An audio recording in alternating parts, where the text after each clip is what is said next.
retirement rules are a mess. Hey, I am Chuck the Bureaucrat, and today I want to take a shot at explaining two entitlements that just seem custom-made to create confusion and discontent. These are the combat-related special compensation and the concurrent retirement and disability pay. Now, before I get started, let me relieve any worries you have.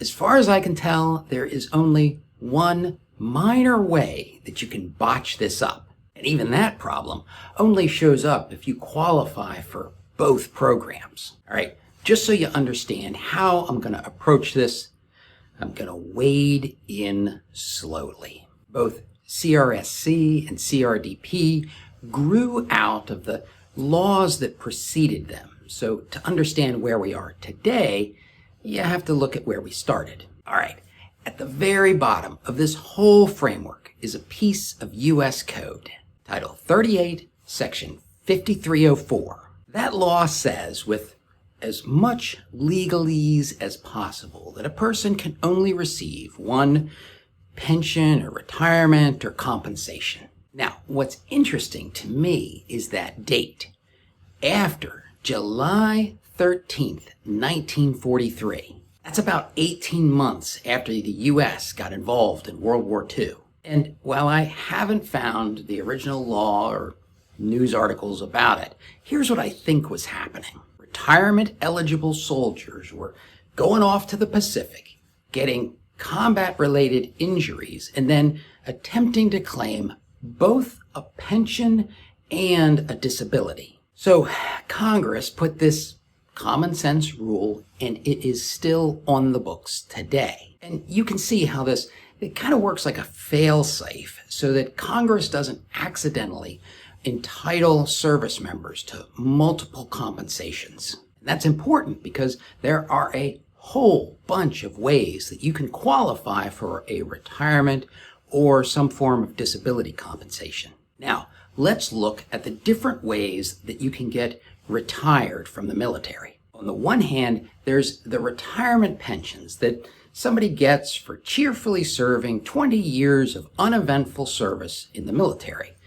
That includes your regular retirement and what's called a non-regular retirement, or a lot of people would call it a reserve retirement. On the other hand, there's a collection of retirements and separations for physical disabilities. These are often called Chapter 61 retirements because they're governed by Chapter 61 of Title 10 U.S. Code. Examples of these are the Temporary Disabled Retired List, the Permanent Disabled Retired List, and the Temporary Early Retirement Authority, or TERA. The reason that these Chapter 61 retirements matter is because they're usually the result of some kind of injury or illness the service member experienced while they were serving, and as a result, the service members are entitled to compensation. All right, so up to this point, all of the pensions we've been talking about have been paid for by the Department of Defense. And you can imagine how DoD doesn't want a service member to qualify for more than one retirement, and how that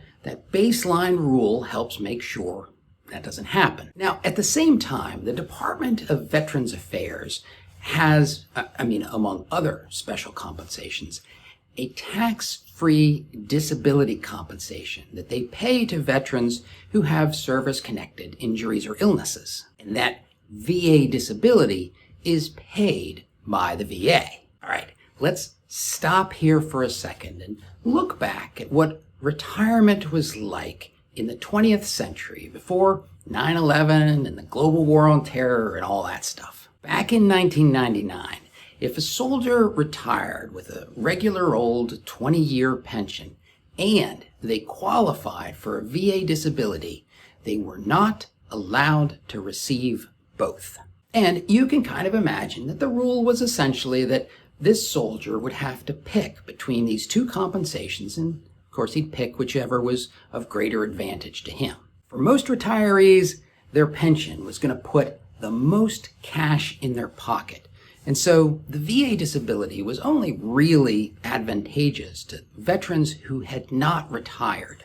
Now, There is one slight difference between the DoD pension and the VA disability compensation, and that is that the pension is taxed, but disability is tax-free. So, somewhere along the line, at least by the mid-1950s, Title 38, Section 5305 comes into the picture. And you'll hear this referred to as the VA waiver. Essentially, if you got a DoD pension, I don't know, let's say $3,000 a month, and a VA disability, let's say $1,000 a month, you could waive $1,000 worth of your DoD pension and claim the VA disability. You wouldn't gross anymore, but your taxes would be lower. This VA waiver is also still on the books, so it's going to come up as we talk about CRSC and CRDP.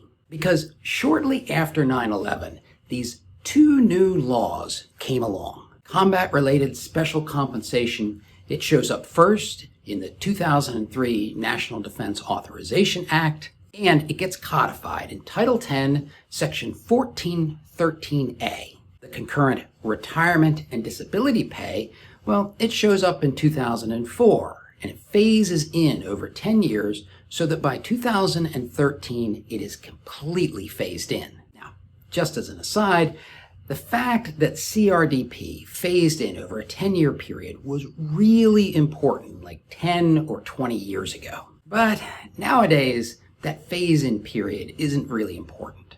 All right, so now what we're going to do is a little bit of compare and contrast between these two programs. But first, remember how a VA waiver reduced a portion of your DoD pension in exchange for your tax-free VA disability. Well, both CRSC and CRDP are paid by the Department of Defense to make up for that waived portion of the pension. So you'll see a lot of stuff on the internet talking about calculating how much you receive in CRDP or CRSC.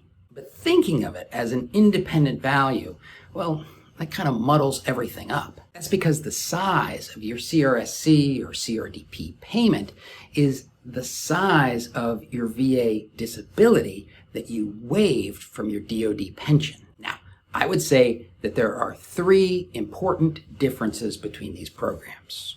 I mean, there's a lot of differences, but these three are the important ones. First, CRSC is tax-free, and CRDP is taxed. Second, the eligibility threshold for CRSC is triggered at a 10% VA disability, while the CRDP threshold is 50%. The reason for the different thresholds has to do with the third important difference. As the name implies, combat-related special compensation has to do specifically with combat-related injuries and illness. Those include disabilities that are attributable to events where the service member got a Purple Heart or certain actions in combat zones or hazardous duty areas. Concurrent Retirement and Disability Pay, with its 50% threshold, is for the more run-of-the-mill disabilities that are simply service-connected. Those are disabilities that are incurred or aggravated in the line of duty of military service.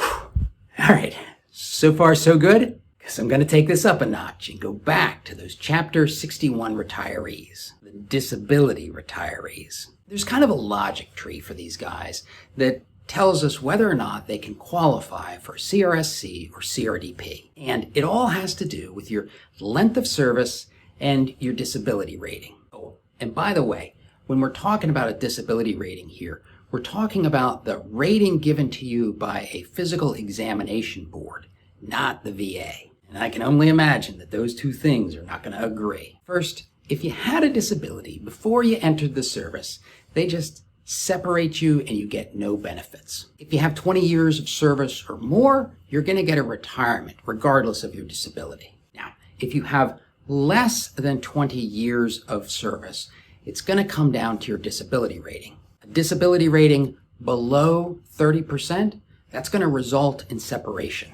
A disability of 30% or higher, that qualifies you for a retirement. And there's some kind of nuance between temporary and permanent disability retired lists, but that doesn't seem to have anything to do with eligibility for CRSC and CRDP. Now, no matter how you get retired under Chapter 61, you qualify for combat-related special compensation if you have a combat-related disability that is 10% or higher. But to qualify for concurrent retired and disability pay, you have to have at least 20 years of service. So there's this narrow gap of people who are not eligible for either program. That's people with less than 20 years of service and 30% or higher disability that is merely service connected. All right, so at the beginning of this video, I said that as far as I can tell, there's only one minor way that you can screw this up, and that has to do with people who qualify for both entitlements. See, the concurrent retired and disability pay claim process, it's automatic, but you have to apply through your service for the combat-related special compensation, and you can't receive both CRSC and CRDP. You have to pick one. Depending on your personal circumstances, one might put more money in your pocket than the other. In fact, even as a service member ages, the entitlement that is most beneficial for them might change over time. And so there is a process where you get to pick which one of these two programs you're going to receive your entitlement from. That means that if you're in this situation, you might give it a little bit of thought to determine which of them is really right for you. I told you, these are not an easy set of laws to navigate, but hopefully you can agree that these are beneficial to most service members. Now, if you want to take a break from military transition stuff that makes your head hurt, watch this video to see why VA assessments are not healthcare.